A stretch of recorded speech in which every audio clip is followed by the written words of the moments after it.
I paid for the vacation. She paid me back with betrayal. So I told her, follow your heart. Then I canceled her return flight and froze the credit card she was using my credit card. I'm 29, I work in finance and live in Austin, Texas.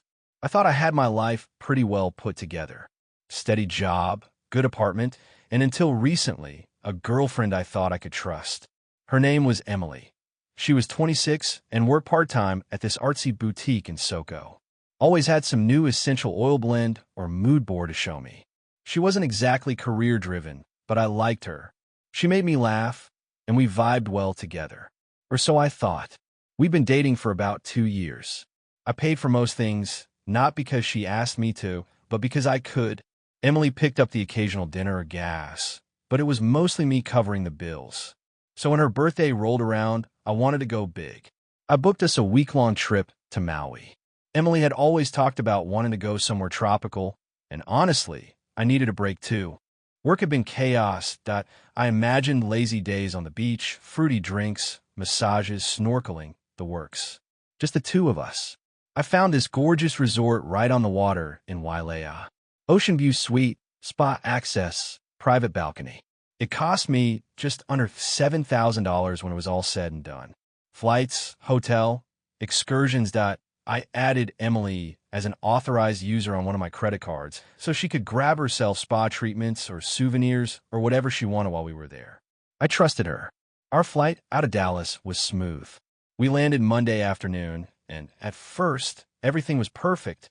Emily was ecstatic, kept taking pictures of everything, our room, the pool, even the welcome fruit basket like it was her first time seeing a pineapple. The first 2 days were amazing. We did the whole tourist couple thing. Sunrise on the beach, poolside cocktails, sunset dinners. I thought for once, I'd finally nailed the perfect romantic getaway. She was smiling, laughing, holding my hand again like she used to. I started to think maybe we were reconnecting. Maybe this would be one of those trips you look back on and say, yeah, that's when we got stronger. But then Wednesday hit. We were at lunch, and Emily couldn't get off her phone. I mean, constantly. Not just a few texts or a social scroll. She was full-on glued to the screen. I joked, planning our next vacation without me. She laughed and said, I'm just posting pics and talking to Ashley about wedding dresses. Fair enough, I guess. Her best friend was getting married. Still, something felt off. Thursday, she wanted to do a zip-line tour through the rainforest. I passed, was honestly looking forward to a massage and some quiet. She left in the morning with a tour group and didn't get back until late.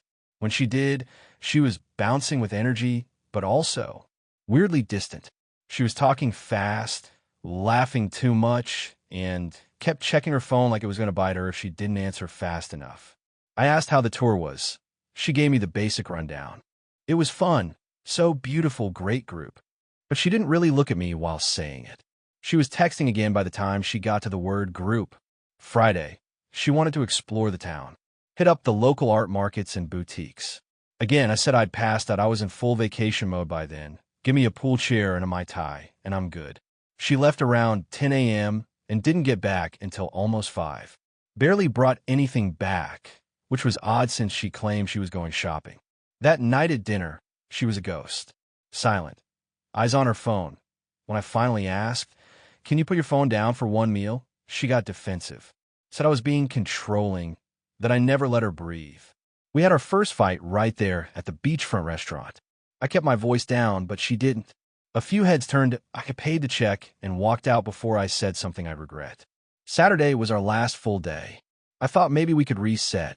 Instead, she said she'd signed up for parasailing with a new group. You're welcome to join, she said, not looking up from her phone. But her tone said she didn't want me there. Whatever. Let her float around in a harness while I hit the sauna. She left around noon. That I didn't hear from her the entire day. No check dash-ins, no photos, oh hey, I'm alive. I started getting nervous by dinner time. I called her twice, straight to voicemail. Then, around 9 p.m., I got a text.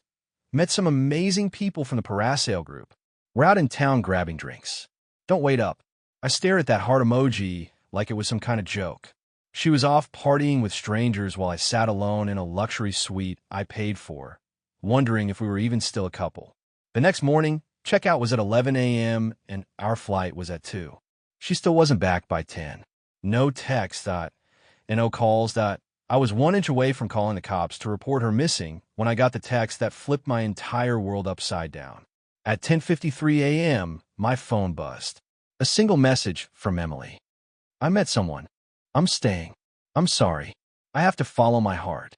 No punctuation. No emotion. Just that. I stared at my screen like it had grown horns. Was this a prank? Some bizarre test to see if I'd lose it? I called, straight to voicemail. Again, I texted one thing back, follow your heart. Then I got to work. First, I called my credit card company and had Emily removed as an authorized user. Told them she no longer had permission to charge anything. I asked the rep directly, if she tries to swipe it again, what happens? They said it would decline on the spot. Good, that was the goal. Next, I pulled up the airline app and canceled her return ticket. Since I had booked both of our flights and used my card, they let me cancel hers without a problem. I lost most of the fare, of course. Last-minute cancellation on a basic economy ticket gets you about $34 and a slap in the face, but whatever. Money well spent, in my opinion. If she wanted to chase someone special, then she could figure out how to get back to Texas with him. I packed up her suitcase, what was left of it, anyway, and left it at the concierge. Told them someone would pick it up. I didn't leave a name. Then I checked out, got into a cab, and headed to the airport. The flight home was eerie. I thought I'd be devastated. Headphones in, sad playlist, whiskey on the rocks type flight. But mostly I felt clarity. The kind of clarity you get when the last puzzle piece snaps into place, and suddenly you see the full picture. And that picture says, she was never really in this with you. Monday evening, I landed back in Dallas. Slept like a rock that night. Tuesday morning, the text started. Hey, did the card stop working? Trying to get lunch, and it got declined. I ignored it. 3 hours later, is something wrong with the account? I can't check out of my room. Then, okay, seriously. My card's not working. I need to know what's going on. This isn't funny. Still ignored it. By 5 p.m., I got a full-on meltdown message. I called the card company. They said I'm not on the account anymore. Did you do that? Why? I'm stuck here with no way to pay for anything. Are you seriously doing this to me right now? I poured myself a drink and kept my phone face down. By 7 p.m., the panic evolved. Also, why is my flight not showing up? I checked my itinerary and it's gone. Did you cancel it? I swear to God, this is messed up. You can't just abandon me in a foreign country like this. And then the call came. I let it go to voicemail, but something in me told me to answer the next one. I was curious what her voice would sound like now. Was she still confident? Still self-righteous? Or had reality hit? Spoiler, it hit hard. She was crying, not cute rom-com tears. Ugly, gasping sobs. Jake, what the hell? You left me here. I don't have money. I don't have a flight. I don't even know where this guy is. He left this morning to go surfing and never came back. I made a mistake, okay? I was mad at you and I did something stupid. But please, please don't do this. I need help. I need to come home. I waited a beat, let her sob, then answered flatly. You made your choice, Emily. Remember? You said you met someone and wanted to explore it. So explore it. Jake, come on. Don't be like this. I know I screwed up, but I didn't think you'd just cut me off like that. I sighed. You know what's wild? You left me alone in a hotel room in a country I flew you to on a trip I paid for to go find yourself with a guy you met parasailing. And now that Prince Charming dipped, I'm supposed to pick up the pieces? Silence. Then, I didn't mean for it to go like this. But it did. She started crying again, saying she didn't have the money to rebook a flight, that she was scared, alone, and stranded. I told her she might want to call her parents. I can't, she said. They'll kill me if they find out. Better they kill you from embarrassment than you be stuck sleeping on a beach towel. She hung up. For the next 3 days, I got a mix of texts. I'm sorry. You're cruel. I messed up. Please, I'm scared. I love you. I didn't respond to any of them.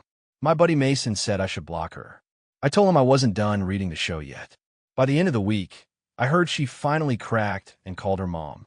Had to beg them to send money for a hotel and a one-way flight. They weren't happy, not even a little. Word spread fast.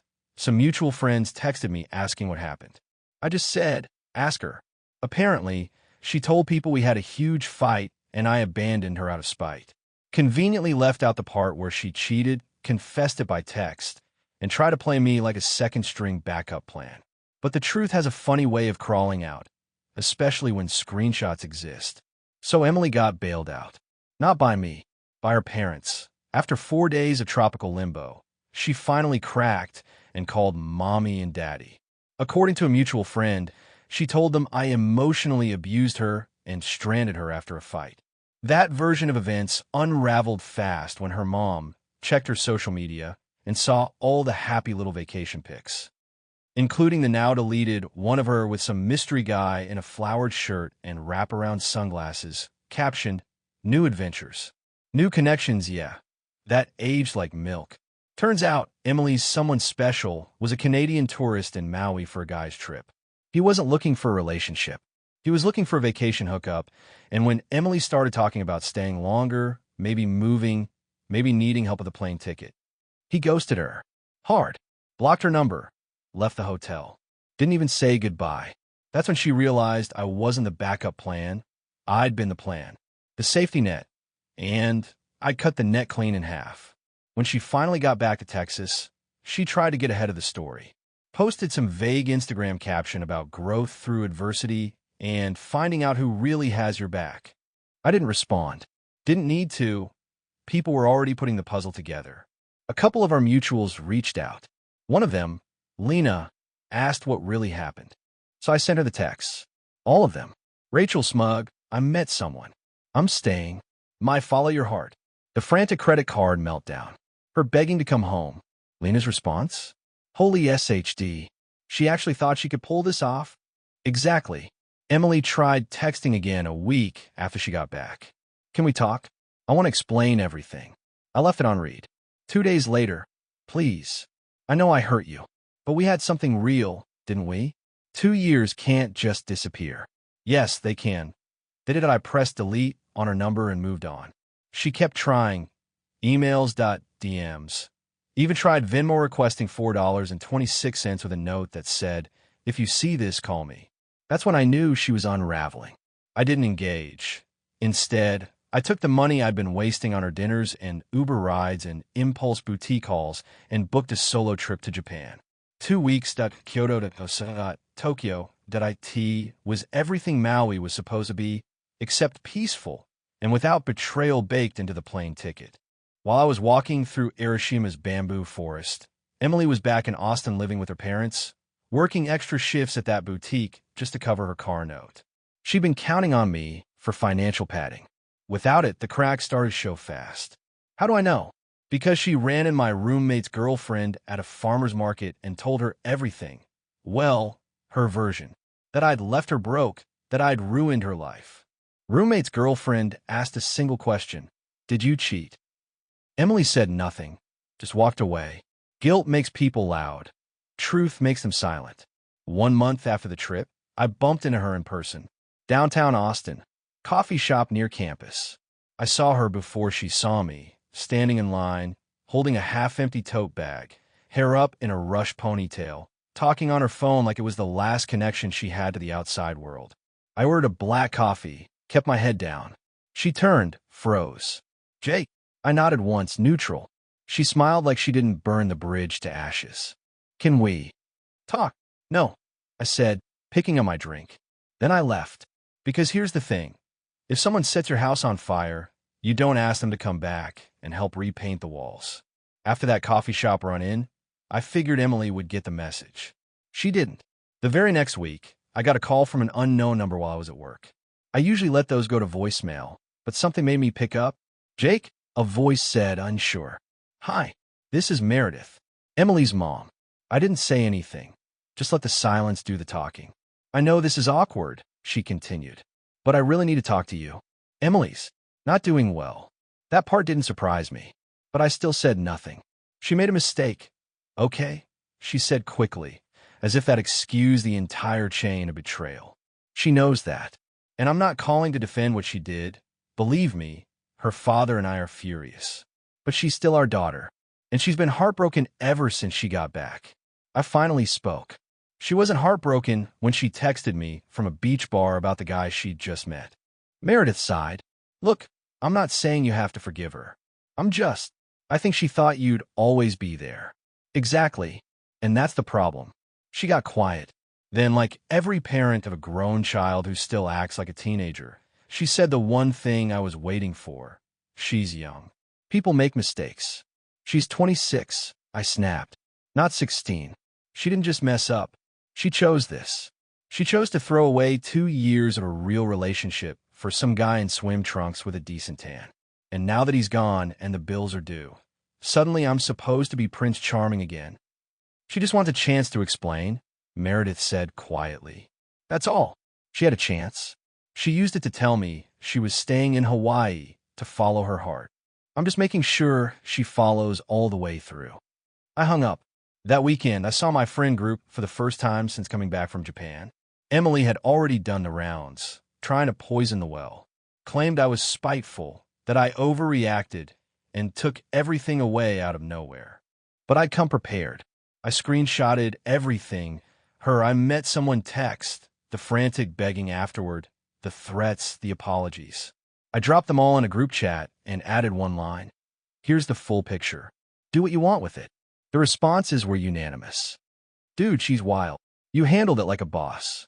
You really told her to follow her heart and then cut her off? Iconic. One of my friends, Andre, even started using follow your heart as a running joke anytime someone made a bad decision. Like when Zach ordered gas station sushi. Follow your heart, man. Hope you make it out alive. I didn't say much that I didn't need to. Emily had been the one who walked away from the relationship. All I did was shut the door after she left. Of course, that didn't stop her from trying again. 2 weeks after the Meredith call, Emily emailed me from a new address. It was long, rambling, emotional. She said she wasn't in her right mind during the trip, that she felt ignored and invisible in our relationship, that meeting someone new made her feel alive, but it was a mistake, that she wanted to come home. She said she'd been thinking about our future, about marriage, about kids. She even ended the email with, I know, I broke your heart, but can we at least try to rebuild something? Please. I reread it twice. Then I archived the message and went on with my day. No replied, and no acknowledgement. Because by now, I'd learned something important. Apologies from people like Emily don't mean they're sorry. They mean they're uncomfortable with consequences. Months passed. Emily stopped trying to contact me, probably because she realized I wasn't going to bite. I never blocked her. I didn't need to. Ghosting implies you want a person to chase you. I wasn't hiding that. I just wasn't interested. And when you truly move on, your silence becomes the loudest rejection there is. I heard things through the grapevine. Emily had moved out of her parents' house and into a one-bedroom apartment near South Lamar. She was picking up shifts wherever she could, boutique, delivery app, even some dog-sitting gigs. She sold a bunch of her stuff online just to make rent. Meanwhile, I'd gotten promoted, landed a raise, bought a motorcycle, traveled again, this time to Croatia, hiked the islands, took photos that made people on my Instagram ask, who's taking these for you? No one, just a tripod and a timer, and peace of mind. One night, about 5 months after the Hawaii trip, I saw Emily again. I was on a date with someone new. Her name was Kara. She was different in all the right ways.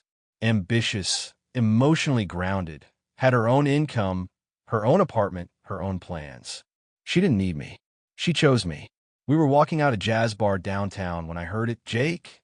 It was Emily, standing outside with a friend, cigarette in hand, dressed like she'd just gotten off a retail shift.